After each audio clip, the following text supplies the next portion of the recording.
Hey super fans, welcome to another episode. तो आज इस एपिसोड में हम बात करेंगे शी हल्क के एपिसोड 3 पर, जिसका time duration almost last episode जितना ही था, बट अभी भी एपिसोड 2 ही मार्वल का अभी तक का सबसे शॉर्टेस्ट एपिसोड है। प्लस इस एपिसोड में हमें अभी तक की स्टोरी को लेकर काफ़ी प्रोग्रेशंस देखने को मिली हैं। तो ज़्यादा टाइम वेस्ट ना करते हुए चलिए डिस्कस करते हैं।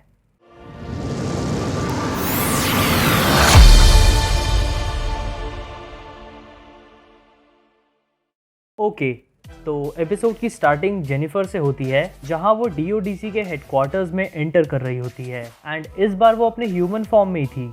प्लस इस एपिसोड में वो उन लेजर्स में से भी इजीली पास कर जाती है जिनको देखकर वो लास्ट एपिसोड में हेजिटेट कर रही थी। देन वो एमिल ब्लॉन्स्की से उसी फाइट वाले इंसिडेंट की बात कर रही होती है एंड यहाँ हमें उसके ड्रेस पर जो क्यूआर कोड है वो काफी क्लियरली देखने को मिलता है, जिसको मैंने लास्ट एपिसोड में भी स्कैन करने की कोशिश करी थी बट वो क्लियरली स्कैन नहीं हो पा रहा था। तो अगर तुम में से किसी से होता है तो कमेंट्स में बता देना क्या था। उसके बाद जेनिफर और निकी वोंग की डिस्कशन कर रहे होते हैं, तभी हमें वोंग की प्रोफाइल देखने को मिलती है जहां उसने मेंशन किया होता है कि वो लास्ट 9 ईयर से कमरताज में एक लाइब्रेरियन था एंड अब सॉर्सरर सुप्रीम है। पर उससे भी ज्यादा इंटरेस्टिंग बात ये है कि वो उससे भी पहले कमरताज में टारगेट सेल्स एसोसिएट था, वो भी पिछले 11 सालों से।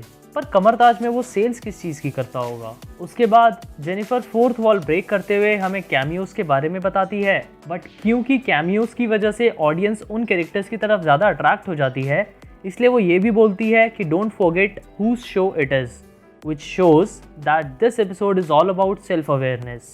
देन हमें एक न्यूज़ चैनल की हेडलाइन में दिखता है कि टाइटेनिया के पास भी एक लीगल टीम है जिसको लेकर वो काफ़ी ज़्यादा कॉन्फिडेंट है, विच मेक्स मी थिंक कि टाइटेनिया एक सुपर पावर बीइंग है एंड अगर सुपर ह्यूमंस लॉ डिवीजन की हेड जेनिफर है तो इसका केस हैंडल कौन कर रहा है।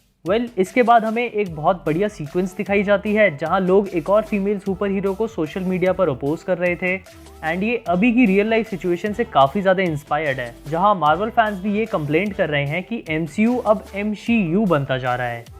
अब देखो, इस एपिसोड में एक्शन वगैरह बहुत ज़्यादा नहीं था and it was more like a court room drama, जिसमें हमें 2 केसेस दिखाए गए हैं। नंबर 1 एमिल ब्लॉन्स्की और सेकंड वाला डेनिस पकाउस्की का। मतलब एक लाइट एसगार्डियन एल्फ मेगन थी स्टैलियन का शेप शिफ्ट करके इसके साथ रिलेशनशिप में आ जाती है और ये उसको $1,75,000 की सेडान गिफ्ट करता है। अब ये वाले एल्फ्स कुछ वैसे ही होते हैं जैसे हमने थॉर द डार्क वर्ल्ड में डार्क एल्फ्स देखे थे, बस डिफरेंस यही है कि ये कभी किसी को तंग नहीं करते एंड खासकर की चीट नहीं करते। एंड इसी सीन के बीच में हमें एक और कैरेक्टर दिखाई जाती है जो मैलोरी बुक थी एंड कॉमिक्स में ये सुपर ह्यूमन लॉ डिवीजन में ही होती है और जेनिफर की राइवल होती है एज अ लॉयर। देन अपने वोंग भैया की एंट्री हो जाती है, जिनके बिना आई डोंट थिंक कि MCU का कोई प्रोजेक्ट अब बनेगा, क्योंकि शैंग-ची से लेकर इनका ऑलमोस्ट हर एक मूवी में कैमियो हो रहा है एंड यहाँ जेनिफर वोंग को उस वीडियो के बारे में बताती है और ये मस्त ईस्टर एग ड्रॉप करते हैं स्पाइडरमैन नो वे होम का। यहाँ ये बोलते हैं कि अब वो किसी और की मेमोरी इरेज नहीं करेंगे।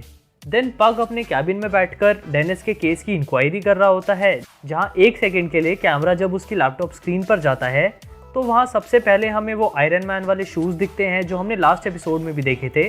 तो यहाँ पर किसी ने उसका रिव्यू करा हुआ था, पर उसी के साथ हमें QR कोड भी देखने के लिए मिलता है, जिसको अगर आप स्कैन करोगे तो आप मार्वल की तरफ से एक फ्री कॉमिक पढ़ सकते हो, सैवेज शी हल्क का issue number 2।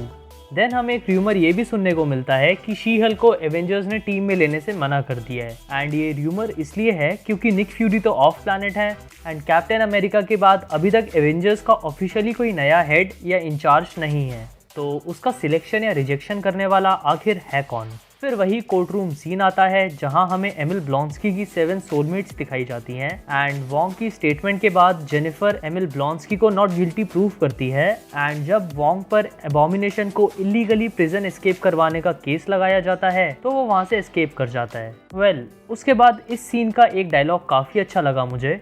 Again. Creator respondent claims that you're one of Blonsky's rumored soulmates. Is there any truth to the rumors you got your powers from a mafia hit gone wrong? What?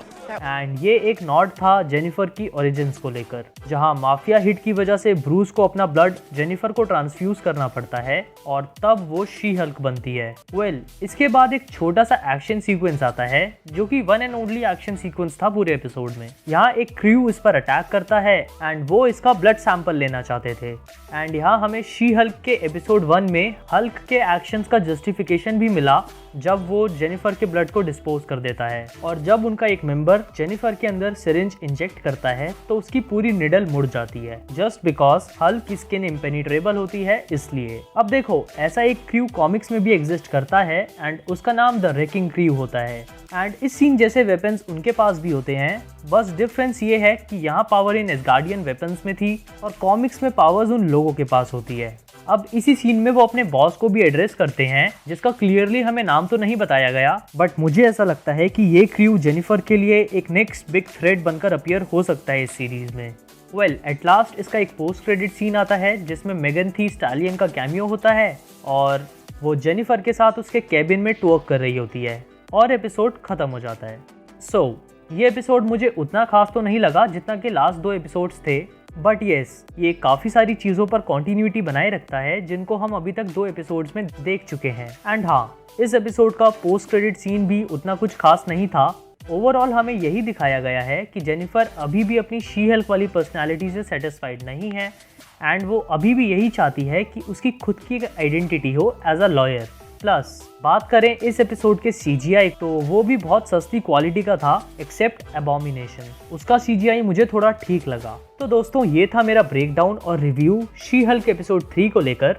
तुम्हें ये episode कैसा लगा नीचे comments में बताओ। And अगर episode 2 का breakdown देखना है जिसमें हमें काफ़ी ज़्यादा अच्छे ईस्टर एग्स देखने के लिए मिले थे, तो ऊपर वाली वीडियो देखो। और अगर शी हल्क का ओरिजिन जानना चाहते हो तो नीचे वाली वीडियो। एंड हाँ, अगर वीडियो पसंद आई हो तो वीडियो को लाइक करो और चैनल पर नए हो तो सब्सक्राइब भी कर लेना। So see you guys in the next video. Till the time, try being a super fan.